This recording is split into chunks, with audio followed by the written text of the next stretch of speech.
Shalom, and welcome to week 2 of Hebrew 2.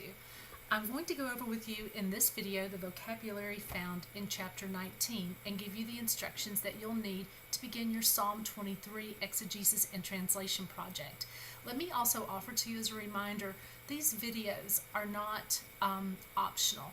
I expect you to watch these videos because I will be relaying information on these videos that you'll need for the semester, and I will hold you accountable for the information on these videos. So I'm sure that you're going to watch them. I just wanted to make certain that you understand that these are not optional, that the videos are required for the class because of the information that I'll share here that you will be responsible for the rest of the class. So let's begin by pronouncing your vocabulary on page 233, 19.11, chapter 19's vocabulary for week 2.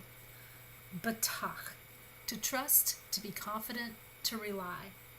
Baka, to weep in grief or joy, or to weep for. You'll find this word used in Psalm 84, where the psalmist says, passing through the valley of Baka, passing through the valley of weeping, or the valley of sorrow, you will make it a place of springs. Lavash, to put on a garment, to clothe, to be clothed. Seraph, to burn, to destroy, a fiery serpent. We say seraph, but it's the burning fiery angels that protect the throne of God, or that minister at the throne of God. Shalameh, to be complete, to be finished. Shalem, that's the more correct pronunciation of it, shalem, to be complete, to be finished.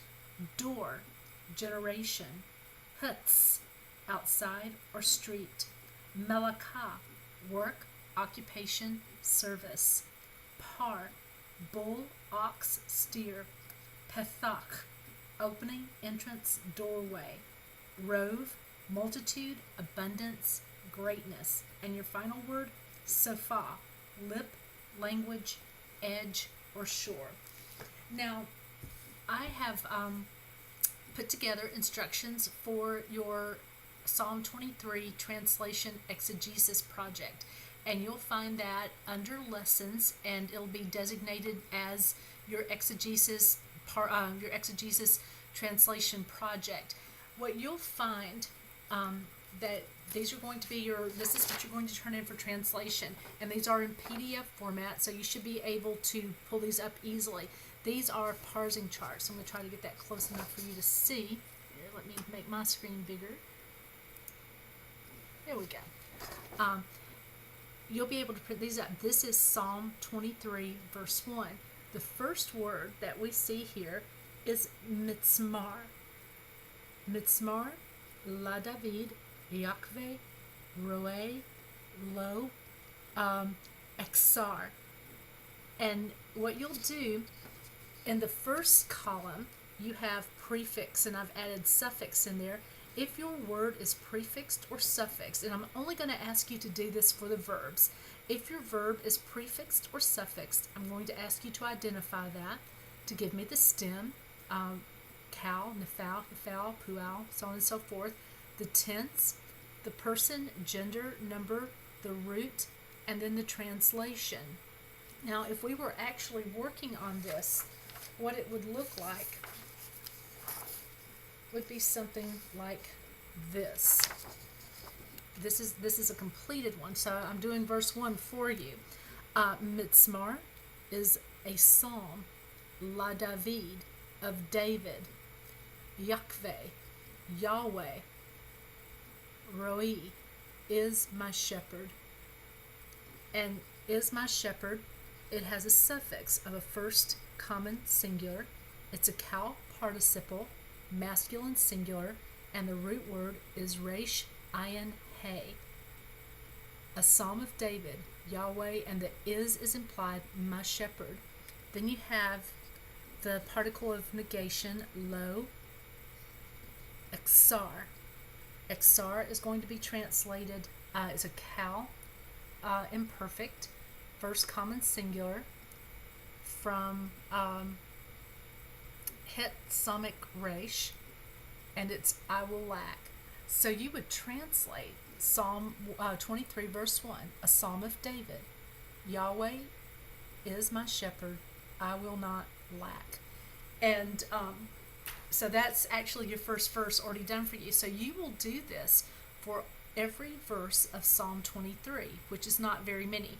Now, each week when I go over vocabulary with you, I will try to also add a verse from Psalm 23 in there, just so that you have that. But I want you to try to work on this on your own as well, so that you get some practice actually translating the scripture.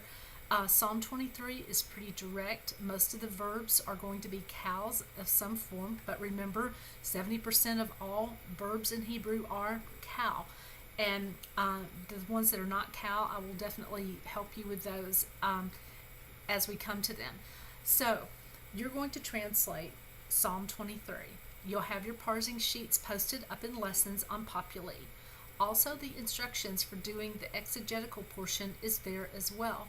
What I'm asking for is that you, one, give me an introduction to Psalm 23, which would include a brief introduction to the book of Psalms and the role of Psalm 23 in particular. Any good academic commentary will be able to provide that information for you. And I'm actually going to see about what the copyright laws are regarding me scanning some commentary entries on Psalm 23 and actually posting them for you on Populi. But I'll have to check and find out what the rules are regarding the copyright. But you'll write that introduction, then you'll do a verse by verse commentary / exegesis on Psalm 23. And remember, commentary is not a retelling of the psalm. Commentary is talking about what this means and what its theological as well as its practical implications might be. Then I'm going to ask you to select 2 words from Psalm 23. It can be a noun or a verb, but I'm going to ask you to select 2 words and to do word studies. And you'll remember the basic idea of a word study from Hebrew 1. So that will be included in this. And then I'm going to ask you to take one section of Psalm 23. It can be 1 verse, it can be 2 or 3 verses, but I'm going to ask you to take a section of Psalm 23 and write a sermon / teaching outline on that. And there will also be a sample of that posted on Populi for you. I'm going to ask you to follow that sample precisely and not quote unquote wander off and do your own thing. I'm going to ask you to follow the sample that I have given to you. And I think you'll find it easy and direct and something that you can work with and actually might even be helpful to you in future ministry. So that's it for the vocabulary. I'll be back to talk with you about, what are we talking about this week? To talk with you about the suffixes for the cow. So I'll see you back in just a couple of minutes.